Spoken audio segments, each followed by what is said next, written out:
Success Insight shares the stories of the people with passion and drive who make things happen in the world. Here's your host, Howard Fox. Hello, everybody, and welcome back to another episode of a Success Insight podcast. Our guest today is Ben Baker. Ben is the president of Your Brand Marketing, an internal communications consultancy that focuses on developing leaders, engaging, retaining, and growing employees, and developing champions for your brand. Ben is the author of Powerful Personal Brands, a hands-on guide to understanding yours. He is also the host of Your Living Brand podcast, which is available on iHeartRadio. And Ben has been on this podcast before because if I had a go-to guy when it comes to marketing and brand, Ben is the guy. So Ben, welcome back to the Success Insight podcast. Thanks for having me back. It's great being back on the call with you.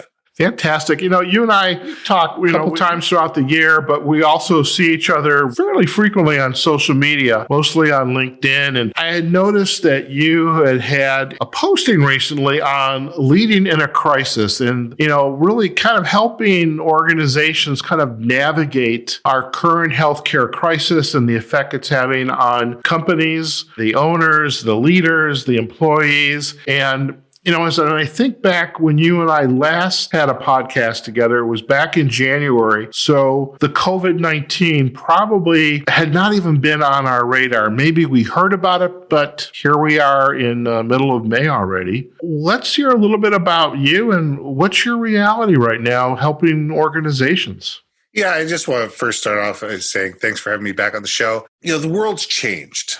It's changed in ways that we haven't even figured out yet. And, this is going to be something that our children are going to be telling their grandchildren about. I created what we've called it is called Tips for Leaders. And what it is a series of videos that we created through this crisis. It was how to help people lead through the crisis and beyond. And it's available on my website, YourBrandMarketing.com. But everybody is in a position where they are doing something completely brand new.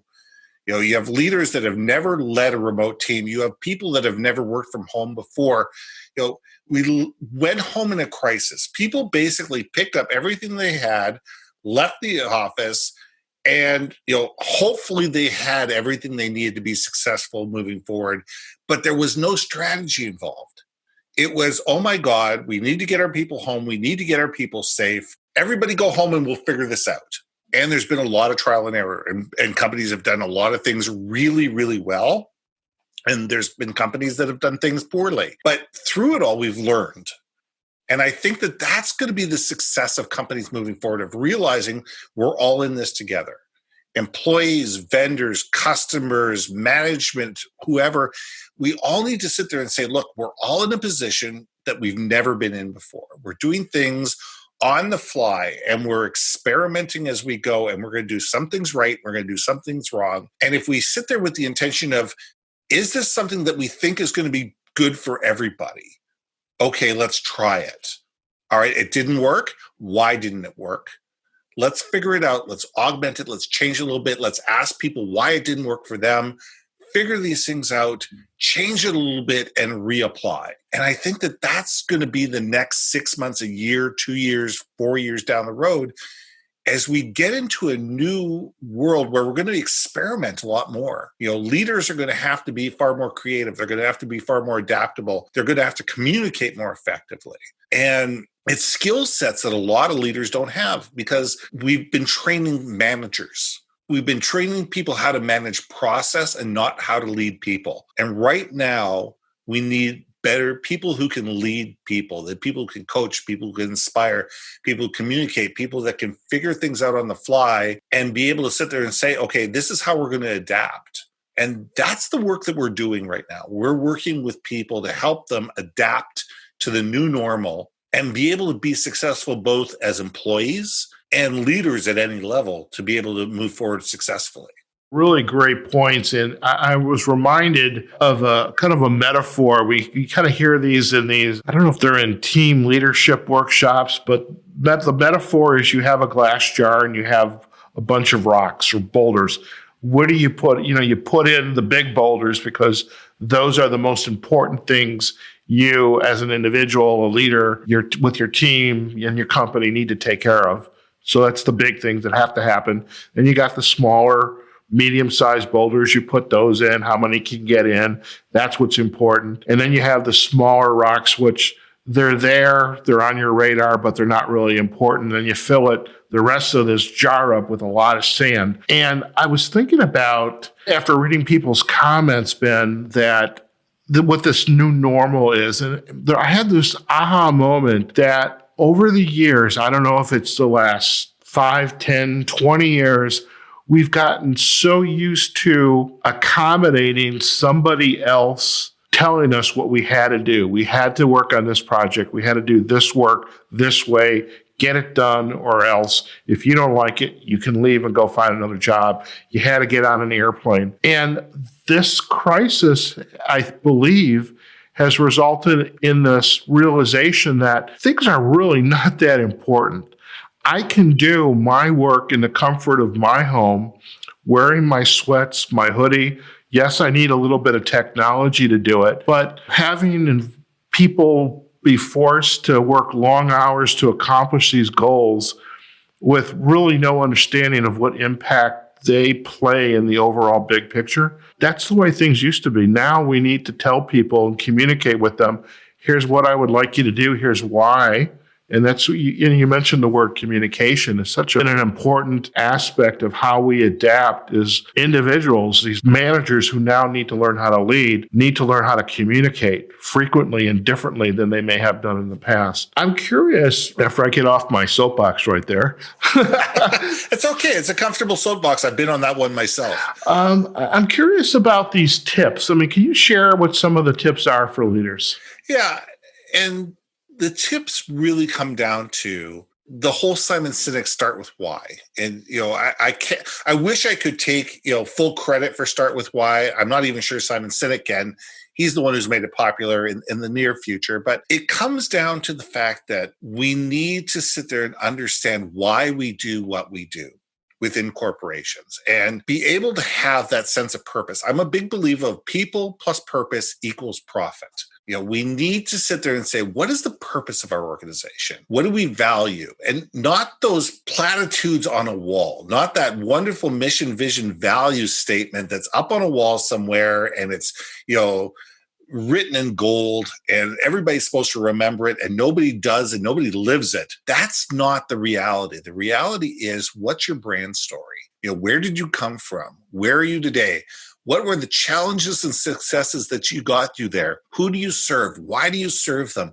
What value do you bring to the table? What differentiates you? And more importantly, where are you going and how do the individual people who work for you fit into that success? And why does what they do matter, both to them and give them self-satisfaction, and also the company? And you bring up something interesting about the whole work from home thing. And we need to get out, if people are going to work from home, and I'm going to be the first person to say, not everybody is set up to work from home.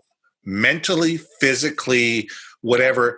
People got to get out of the sprint mentality of working from home and get into a marathoner or ultra marathoner's view of working from home. What I mean by that is, every single person can run 100 yards. They may not be able to do it fast. It may not be pretty. We may be, sucking wind at the end of 100 yards, but we can do it.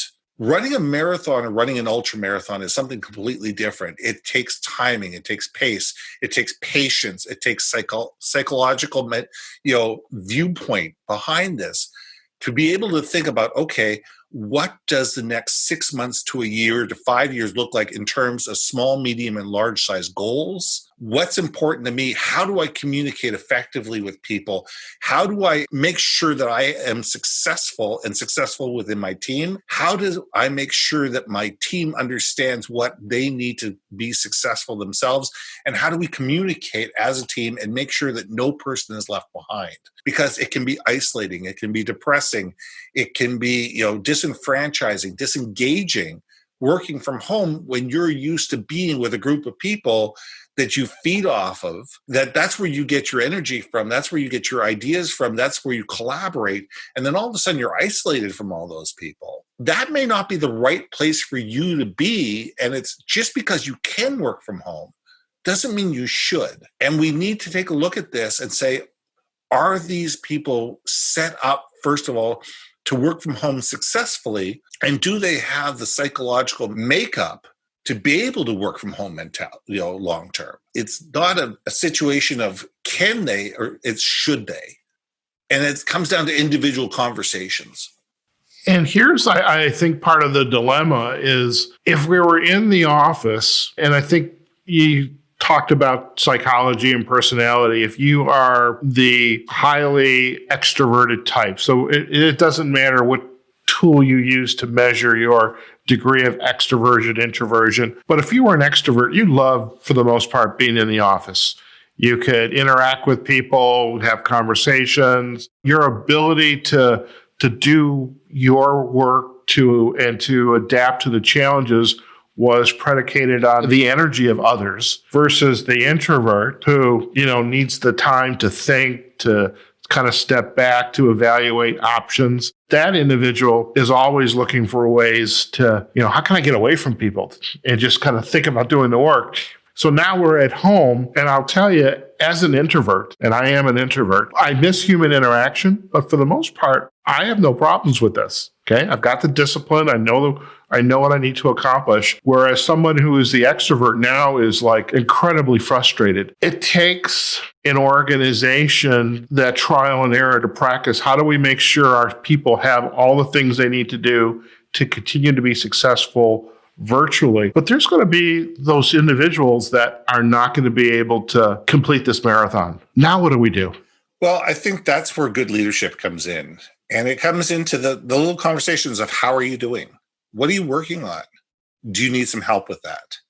There's those little conversations that need to happen more often. And we're in that stage where people have not come back to work yet. And I'm going to say it's not coming back to work. We got to get rid of the coming back to work. And we have to change that to coming back to the office because we're still working. And we need to think about we're working because that's another thing is people sit there and go, oh, you're home. Oh, okay. You can do a load of laundry or you can wash the dishes or you can go for a walk whenever you want or mom can call you whenever she wants to because you're home. No, you're not at home. You're working. You may be physically away from the office, but you need to allocate that time in that space and that mental space to be able to sit there and say, no, I'm actually working right now. No, I can't go pick up groceries for you, mom. I can do it this evening, but I'm working right now. No, I can't do it load laundry or whatever. So every individual who is doing their work from home should have a set of goals, a set of daily goals that they need to accomplish. And whether they're self-directed and can arrive at those goals by themselves, or they need a supervisor, a manager, a team leader to either help that individual or the team agree on these are the goals. This is how we're going to measure your performance and our output and taking care of the things we need to take care of. So that supervisor, leader, manager needs to have those kinds of more frequent communications of let's review the goals. What do we want to accomplish on any given day? Well, there's two things with that. One, yes. One suggestion that somebody gave me, and I thought it was absolutely brilliant, is every day at 3:00, their entire company gets online, either at Slack or Teams or whatever they use, and they set what their goal is for the following day. So you're not setting your goal for the day at 8:00 that morning. You're setting your goal based on, okay, you're 3/4 of the way through your day. What's your goal going to be for the following day? And at the same time, you have to report, did I or did I not meet my goal for the previous day? And if not, why not? And what help do you need from other people to achieve it? And what it does is it allows for that, not only for that accountability and that goal setting, but it also allows teammates to say, hey, listen, I can step up and I can help with that. I've got some extra time, or yeah, I've got that information. Let me get that to you or whatever. And it allows for teams to bond. The other part of that is leaders, managers, people in an authority position have got to stop micromanaging people. End of story, stop. I don't care who you are. You're hearing things on Skype that, the green, the yellow, and the red, light on the scope, on your Skype. Well, the red is you're out of the office. The green is you're available. It's that yellow says, well, you're somewhere in between. And if all of a sudden you don't move your mouse for a certain amount of time, your manager says, well, they're not working. And you're sitting there going, you have to, if you're going to have people working from home, you have to trust them. You have to say, these are the goals. These are the things that we need to get done. and realize that people may not work 8 consecutive hours. Some people may start early in the morning, do 3 or 4 hours worth of work, go ahead, do something else, and then come back to their work later on in the evening. And the trick should be, did they get their work done? If they didn't get their work done, if they're not, stepping up to the plate, if they're not meeting goals, that's a different conversation altogether. And that's reassessing goals. It's, looking at, why and all the things that go along with it. But we have to stop micromanaging people. We have to sit there and say, different people are going to have different opportunities during the day where it's better for them to perform tasks. And certain tasks have to be done at certain times because, there could be regulations or things that need to be done by a certain time of the day. And, that's part of the conversation. But the rest of the day, there's 168 hours in a week. You're only supposed to be working 40. You're going to sleep for another 40. That gives you 88 hours of flex time that you need to be thinking about. How do you work with an organization and those individuals in it who struggle with pulling back from that micromanaging? Because it is easy to micromanage if that's what you were taught to do. That's what your manager did to you. And you just kind of, it became acceptable behavior. How do you help them? The conversation starts of a better use of your time. What is your role? And your role of a leader is to wake up every single morning and say, how do I make my team's lives better? How do I help them succeed? And when we can get people into this mindset that my job is to help my team succeed, to help my team be better, to help my team reach their goals, micromanaging stops. It's in the sentence right there. And if you can get people to understand that's not their job is not to micromanage people, it's to help other people excel, things get better really quickly. What are some other unique adaptions to this, for the sake of better words, this new reality that you are seeing or hearing about and you're thinking, that's not a bad idea. I'd like to see how that plays out. Are there some adaptions that you're seeing? Well, I think you're seeing collaboration at a different level. I mean, technology is going to have a huge play in this. Yeah, they did. Technology, look at where Zoom was 16 weeks ago versus where Zoom is today. They realized the holes in the technology. They realized the challenges people were having. They fixed them. They truly and absolutely did. Can it be better? It can always be better. And any piece of software, I don't care what it is, there's no piece of bulletproof software out there that is not going to go through adaptation and change. But if you look at where Zoom is today versus where it was, 16 weeks ago, it's night and day. The interesting thing is Skype never, pulled up to the table.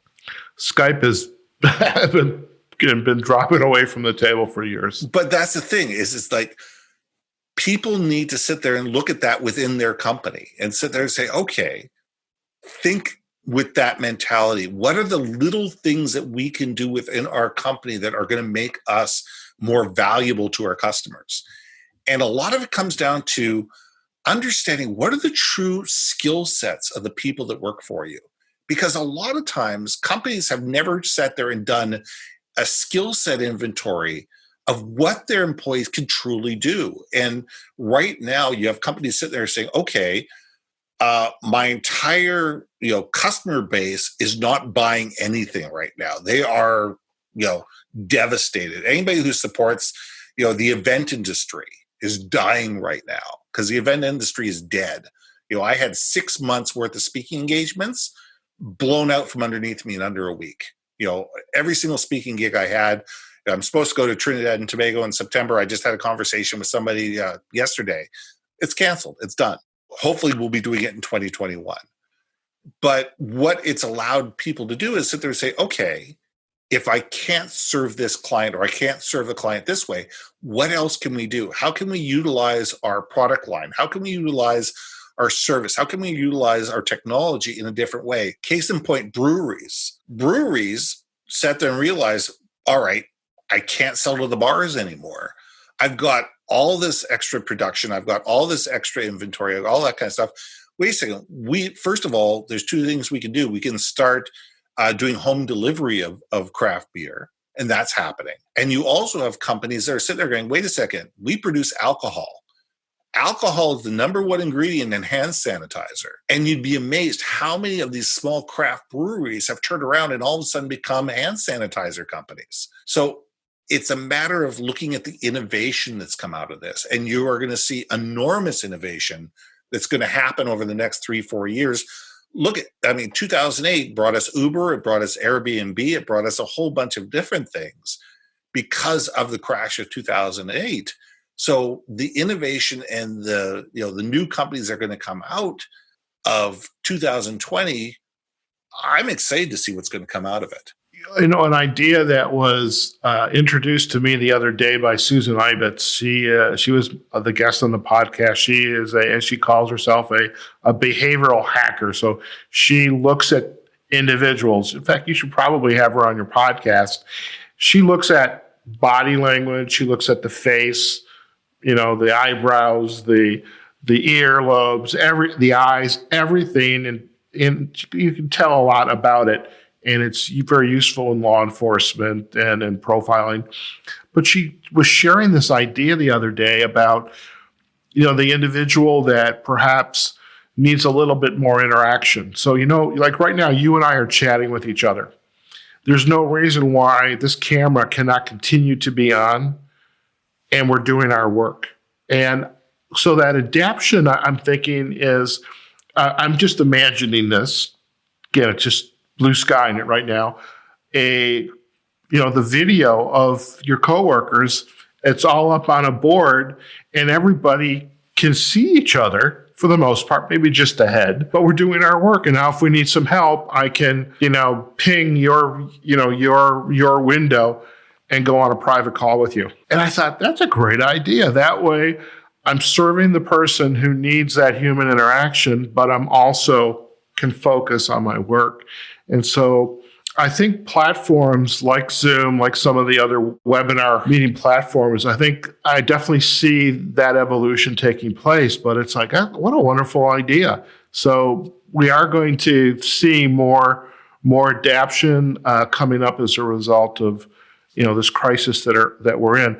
What has changed for you personally? I mean, you just mentioned the speaking engagements got canceled, and I'm sorry about Trinidad and Tobago. I was hoping to be able Me too. I wanted to carry your bags, Ben, but maybe your wife does that for you instead. Oh, yeah. You're going to have to line up way behind her. And I think she's got 4 friends that are lined up to carry her bags. Excellent. What has changed for you as an entrepreneur, as an expert in helping organizations understand their brand, their communication, their employee development? What's changed personally for you during this crisis? Well, the big thing is that I'm traveling a lot less. In fact, I'm down to 0. What we've had to do is figure out, okay, the training and the consulting and the keynotes and everything that we provided for our customers live, how do we adapt them to a digital environment? And I've gotten very good at being able to provide workshops and keynotes, virtually in a way that's far more engaging. You find that your presentations are shorter, where I might have been on stage for 45 minutes to an hour, and it might have been 50 minutes of me talking and then 10 minutes of actual Q&A from an audience, where now I might speak for 20 or 25 minutes and spend 35 or 40 minutes allowing people to have Q&A. And I think that there's a lot of value in that, because what you're doing is you're allowing people to ask the questions that they have, and you're allowing for engagement. We'll bring a lot of polls into the presentation where you could say, when you think about this, is this a yes, a no, or a maybe? And allow people to speak to each other in the chat, and have that engagement. And it's figuring out ways to engage with people when you can't be in front of them and you can't see the whites of their eyes. So we really had to adapt that way. And the interesting thing is, there's a lot of software packages out there that I had absolutely no idea existed. And the one thing I make sure of, and I suggest this to anybody who does workshops, anybody that presents, anybody who does webinars, if you're presenting on a technology that you've never used before, make sure that whoever the host is gets you on that technology 4, 5, 6 days or 7 days ahead of time. So you can either do a dry run of your presentation, or you can understand what the technology does and what it doesn't do. So you can change your presentation so it works with their technology. And so you're thinking about those things a lot more. I mean, we have a series of workshops that we're coming up with, and it's a 4-part workshop that we do on how to lead a remote and hybrid team, and then a 2-part workshop that we do on how to work from home successfully long term. And it's been fun seeing those evolve. It's been fun seeing those different workshops evolve, because they're far better today than they were 8-12 weeks ago.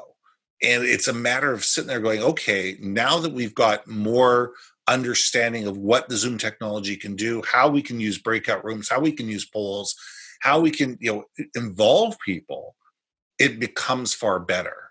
So it's a matter of understanding how to use technology not as a crutch but as a tool, and how to bring everybody in and engage them on a far more meaningful basis.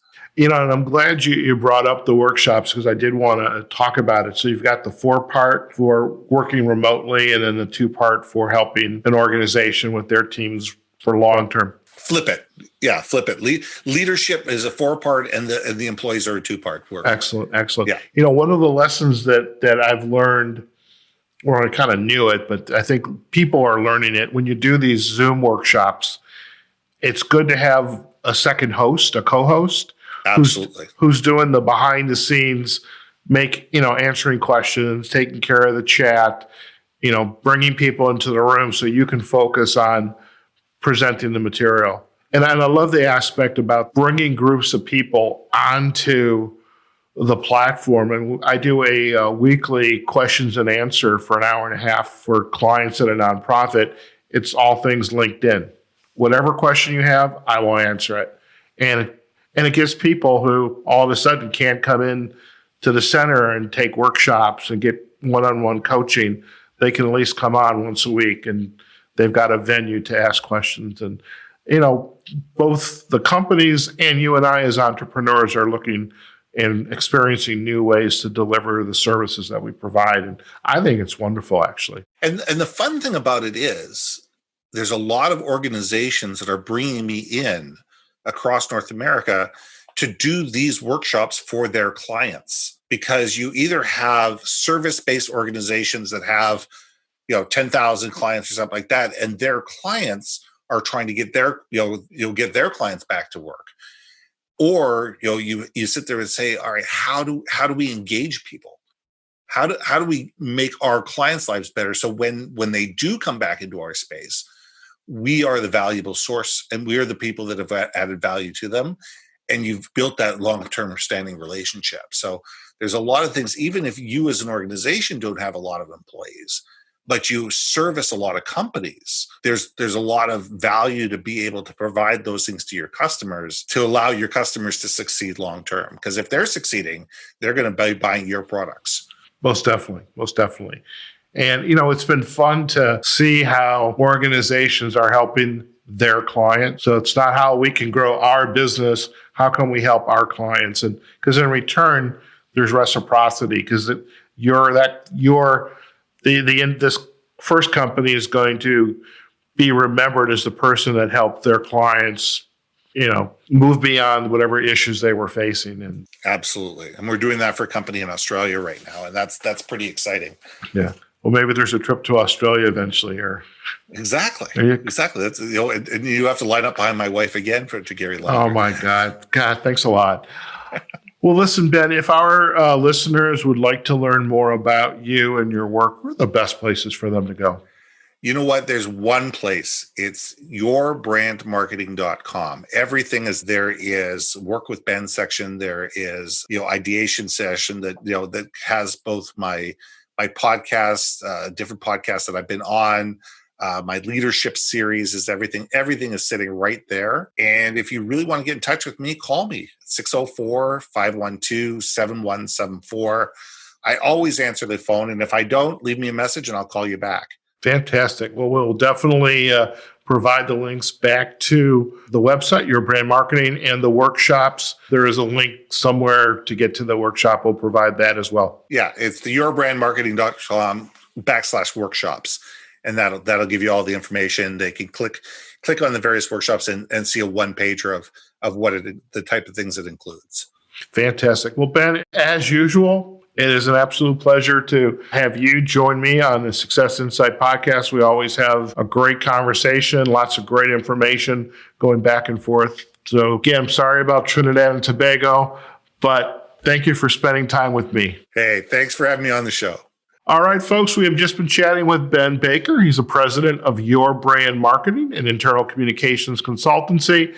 And Ben and his team focuses on developing leaders, engaging, retaining, and growing employees, and developing champions for your brand. And given the healthcare crisis that we are in on a global scale, he is helping organizations learn how to begin to work remotely, to come up with perhaps hybrid approaches, and really help those the employees themselves get into that marathon, so to speak, where they are learning to not only adapt, but also to become successful by working remotely long term, and actually helping, and as well as to the company, helping them get comfortable having their employees work remotely. So it's a new way of communication, new way to adapt. There's a lot of new technology that it's available, that will continue to be available. And there's also lots of new ideas that can be tested out, because everybody's solution for getting the job done is going to be slightly different. So it's not going to be a one size fits all. And, Ben and his team are there to help organizations do just that. So go out to his website, YourBrandMarketing.com. And also, don't forget to visit Amazon. You can get a copy of Ben's book, Powerful Personal Brands, a hands-on guide to understanding yours. And I'm sure the book is also available on his website as well. So, folks, thank you for spending time with Ben and I today. I hope you found today's episode valuable and insightful. And I know lots of good information and that you can, and directions for that you might want to take. So were contained in this episode. So we hope you enjoyed it. Do let us know. Visit our website, successinsightpodcast.com. Please comment on the episode when it gets published. You can find us on LinkedIn and Facebook, successinsightpodcast.com, our YouTube channel, as well as the major podcast platforms, iHeartRadio, Spotify, Google Podcast, and Apple Podcast. So, folks, wherever you are, whatever you're doing, be safe, practice social distancing, take care of yourself, take care of your family, your other loved ones, but go out there, have a phenomenal day, and we'll see you on the next episode of the Success Insight Podcast. Take care now. Success Insight is a production of Fox Coaching and First Story Strategies. Find us online, successinsightpodcast.com.